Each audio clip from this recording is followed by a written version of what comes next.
Guys जरा सोचिए, अगर आपको कोई ऐसे कमरे में रखा जाए जहां पर आप सीधे लेट तक नहीं सकते हैं और आपसे कहा जाए कि आपको टॉयलेट और अपना पूप भी वहीं पर ही करना है, और इतना ही नहीं, आपको अपने पूप के बगल में ही सोना है और वहीं पर ही खाना भी खाना है। आई नो रोंगटे खड़े हो गए होंगे ना, पर गाइस ये तो सिर्फ काला पानी में होने वाला एक जस्ट ट्रेलर है। काला पानी में कैदियों को इससे भी बदतर सजाएं दी जाती थी। और गाइस आपने कभी ना कभी काला पानी जेल के बारे में जरूर सुना होगा, पर क्या आपको पता है यहाँ पर कैदियों को कैसे रखा जाता था और अंग्रेजों ने ये किस टेक्नोलॉजी से बनाई थी और ये जेल क्यों बनाई गई थी? तो इन सारे सवालों के जवाब मिलने वाले हैं आपको आज की इस वीडियो में, तो बने रहिए इस वीडियो के लास्ट तक।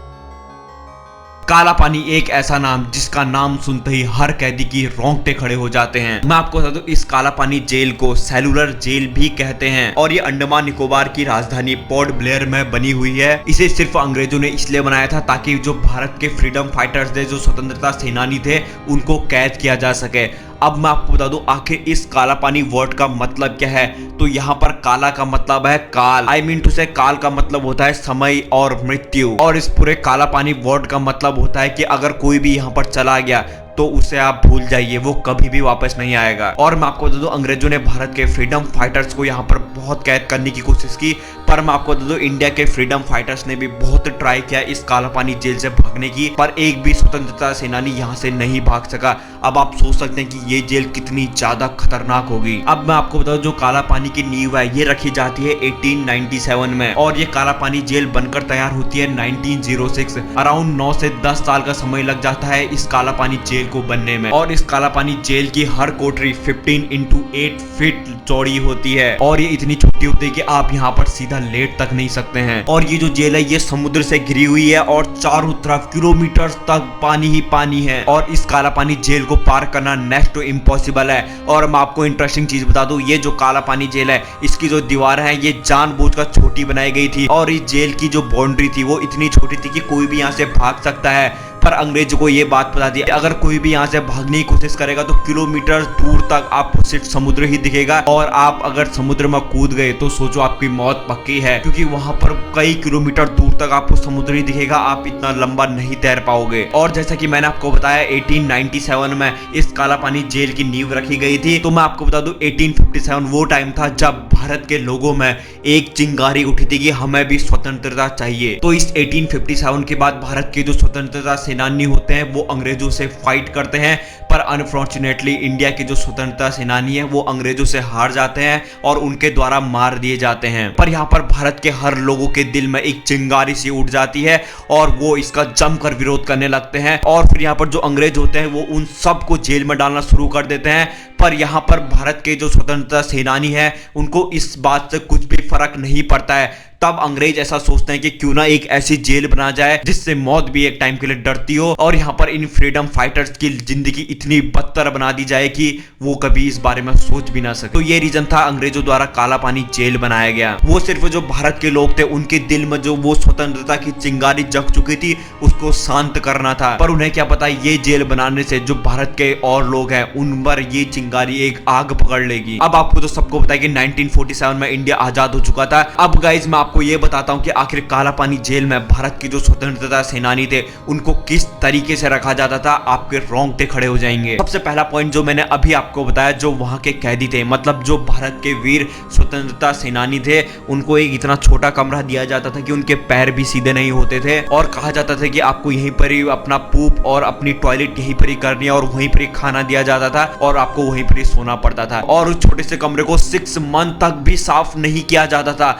अब आप सोच सकते कि वहां पर जो कैदी होंगे उनकी हालत किस तरीके की बदतर हो चुकी होगी, और उस छोटी सी कोठरी में इतनी गंदगी हो चुकी थी कि वहां पर बीमारी की वजह से जो वहां के कैदी थे वो मरने लगे थे। और इतना नहीं, जब कैदियों को उस छोटे से कमरे से बाहर निकाला जाता था तो उन्हें इतना ज्यादा काम कराया जाता था कि जब तक वो बेहोश ना हो जाएं। जैसे जेल में नारियल में से फैब्रिक निकालना और गटर साफ करना, बिल्डिंग बनाना और पत्थर तोड़ना, ये काम कैदियों को दिन भर करने पड़ते थे, जिस वजह से वहां के जो आधे से ज्यादा भारत के स्वतंत्रता सेनानी थे उन्होंने सुसाइड कर लिया था। और इतना ही नहीं गाइस, ये तो बस शुरुआत थी। हालत तो तब खराब हो जाती थी जब उन्हें खाने में पत्थरों वाला चावल और जंगली घास दिया जाता था। और इतना ही नहीं, वो खाना इतना ज्यादा अनहाइजीनिक होता था कि उस पर कीड़े मकोड़े चूहे लगे रहते थे। और वही खाना इन अंग्रेजों ने भारत के वीर स्वतंत्रता सेनानी को दिया जाता था, जिसके वजह से जंगली घास खाने से बहुत सारे कैदियों की मौत हो चुकी थी और कईयों की तो तबीयत भी खराब हो जाती थी। और इतना ही नहीं, इंसानियत तो तब दम तोड़ देती है जब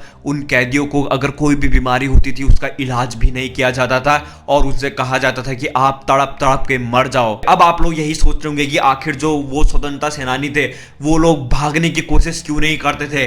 जैसे कि मैंने आपको बताया, भागना वहां से नेक्स्ट टू इम्पॉसिबल था। पर ऐसा नहीं है कि कैदियों ने भागने की कोशिश नहीं की। सन 1868 में 238 कैदियों ने भागने की कोशिश करी थी और इसमें से आधे सैनिकों को समुद्र में तैरते तैरते ब्रिटिशर्स ने पकड़ लिया था और वहीं पर ही गोली मार दी गई थी। और जो लोग बच गए उन्हें फिर से जेल में लाया जाता है और 87 लोगों को सबके सामने फांसी दे दी जाती है। अब ये जो 87 लोगों को फांसी देने का कांड हुआ था, उसके बाद किसी भी कैदी ने वहां से भागने की जरूरत तक नहीं की। अब इसके बाद डेट थी 12 मार्च 1933, जब भगत सिंह के कहने पर बटुकेश्वर दत्त और बाकी कैदियों ने भूख हड़ताल शुरू कर दी थी। भगत सिंह और बटुकेश्वर दत्त और भी कैदियों का सिर्फ इतना कहना था कि उन्हें एक टॉयलेट दिया जाए और उन्हें थोड़ा अच्छा खाना दिया जाए, पर अंग्रेजों ने उनकी एक ना सुनी। ऐसी देखते देखते 45 डेज का टाइम बीत जाता है और वो जो भारत के स्वतंत्रता सेनानी है वो 45 डेज तक भूखे ही रहते हैं। अब ये जो भूख हड़ताल थी ये ऐसे ही चलती जा रही थी। तब 45 डेज के बाद अंग्रेज लोग हरकत में आते हैं और वो भारत के वीर फ्रीडम फाइटर को जबरदस्ती